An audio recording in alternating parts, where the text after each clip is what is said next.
Bienvenue sur 1626 Média, je suis en compagnie de Julien et nous sommes en direct du Festival des Égaliantes et nous sommes, je suis Teddy et nous sommes en compagnie de Julien. Voilà. Bonjour, comment vas-tu? Bonjour Teddy, ça va très bien, je te remercie.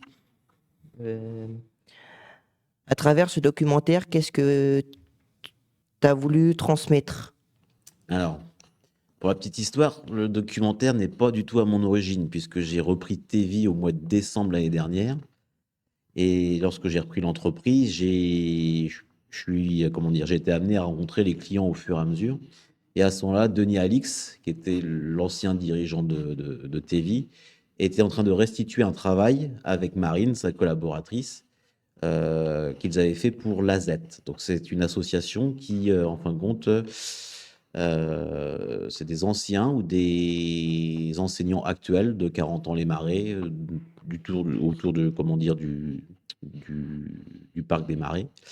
Et ils aident en fin de compte la communauté de Zigane à être, comment dire, à avoir une éducation malgré leur mode de vie un petit peu à l'ancienne, puisque ce sont vraiment encore quelques gens du voyage qui vivent totalement en roulotte avec les chevaux. On les voit parfois de temps à autre naviguer dans les marais.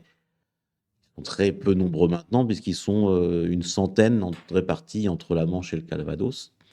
Et c'était même pas un documentaire à la base, c'était en fin de compte pour de la communication interne. Donc c'était plus un reportage. Et donc je suis arrivé dans une salle à 40 ans à visionner cette vidéo qui dure 26 minutes, donc vraiment la durée d'un documentaire. Généralement, les documentaires, c'est des 26-52 minutes.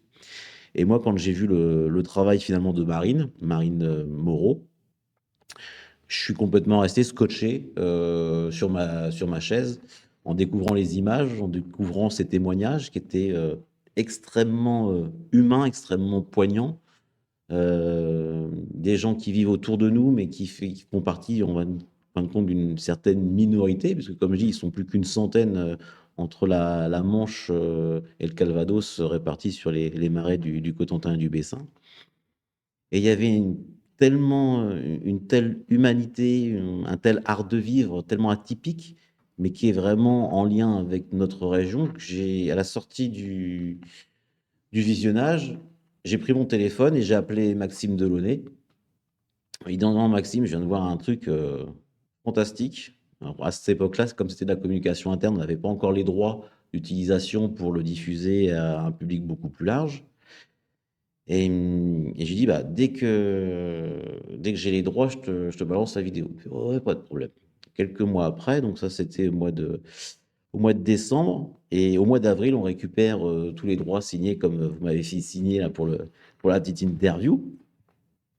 Et là, je lui fais: «Maxime, dès que tu as 26 minutes, s'il te plaît, prends le temps de regarder ça, c'est une pépite». Et là, Maxime, je crois qu'il était en tournée avec Charlotte Gainsbourg, il devait être du côté de Dijon. 2 heures et demie après, il me rappelle, il me renvoie un message, il me dit: «Ah putain, je viens, c'est une pépite, faut à tout prix qu'on diffuse ça au festival». Je fais: «C'est un petit peu pour ça que je te sollicitais quelque part. Je suis content que tu ailles dans ce sens-là parce que, moi je suis un petit peu, je suis pas du monde du cinéma du tout, je suis photographe à la base, et ça me confortait dans mon jugement».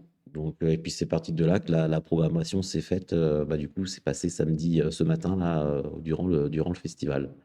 Donc quelque chose de très, très poignant, de quelque chose de très, très humain et qui dénote un petit peu de ce qu'on voit habituellement.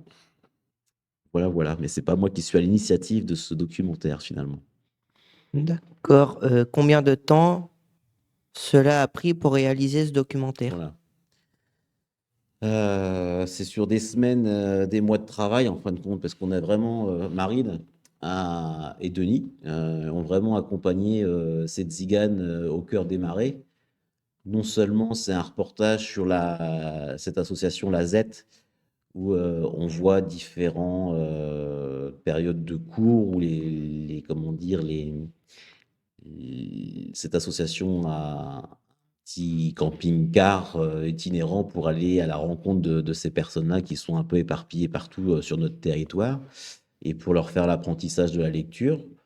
Donc c'est un travail qui s'est échelonné sur plus d'1 an, ouais, les différentes saisons. Donc du coup, on voit aussi, un petit peu, rien de péjoratif dans ce que je dis, mais c'est un petit peu comme les Amérindiens quelque part, dans le Far West où on les voit se déplacer au fur et à mesure Ouais. des saisons.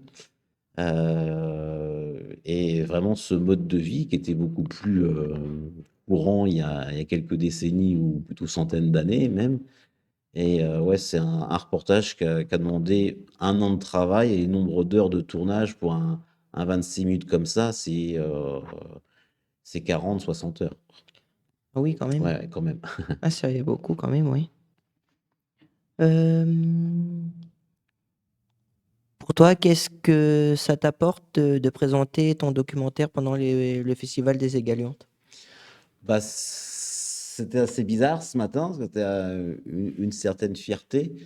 Malheureusement, Marine qui a réalisé ce reportage a des petits problèmes de santé depuis nombreux mois maintenant et elle pouvait pas être présente. Mais moi, c'est une fierté aussi de pouvoir, bah, valoriser mes collaborateurs et puis de montrer à tout le monde, leurs capacités et leurs talents.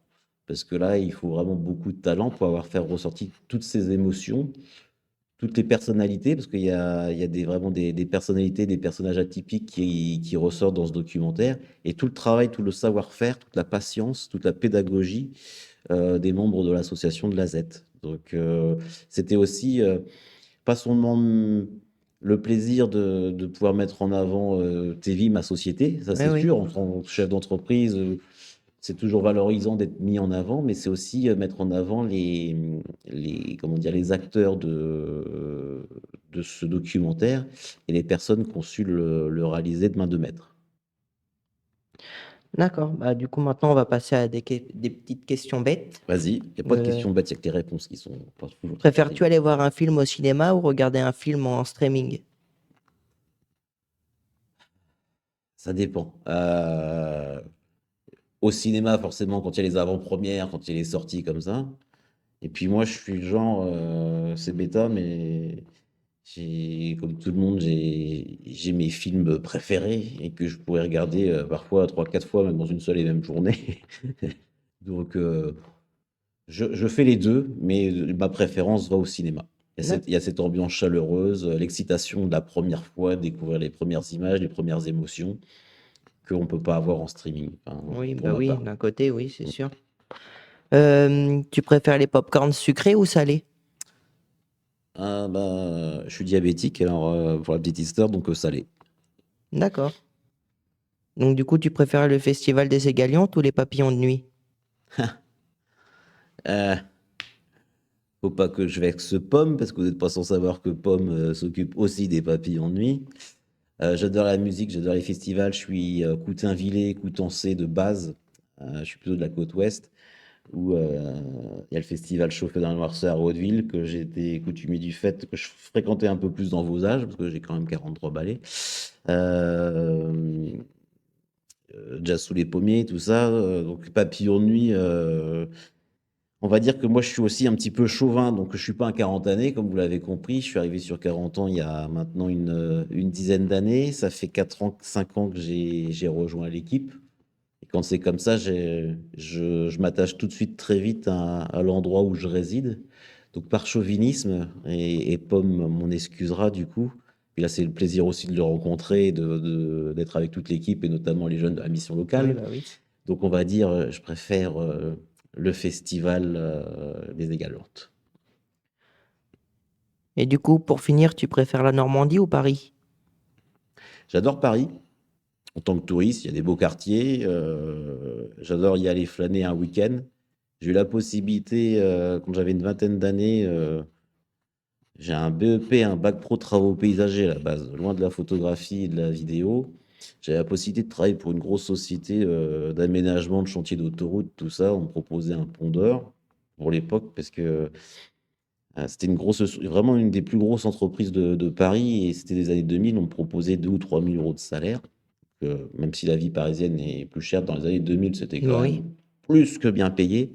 Mais cette vie de dingue, où déjà pour se rendre d'un point A à un point B, faut prendre sa voiture à 6 heures le matin pour arriver à le chantier à 8 heures et puis pareil au retour. Enfin, C'est une fourmilière, la région parisienne, et je suis pas agoraphobe, loin de ça, mais à un moment donné, ça m'étouffe. Ça me Oui. stresse. Je préfère nos grands espaces normands, notre quiétude, la tranquillité de la Normandie, ces paysages divers et variés, sa riche histoire, son patrimoine, qu'on retrouve aussi en région parisienne.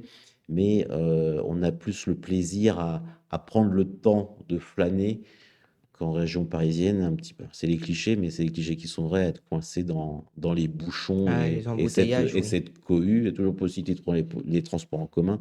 Je prends jamais le métro, je suis allergique au métro. Ça pue, c'est sale, on se fait insulter, on se fait marcher dessus. Enfin bon, c'est pas Non, ma c'est pas cam. C'est plaisant, pas ma quoi. cam. Voilà. Bah, merci d'avoir pris le temps de répondre à nos questions. On vous dit à bientôt sur 1626 Média.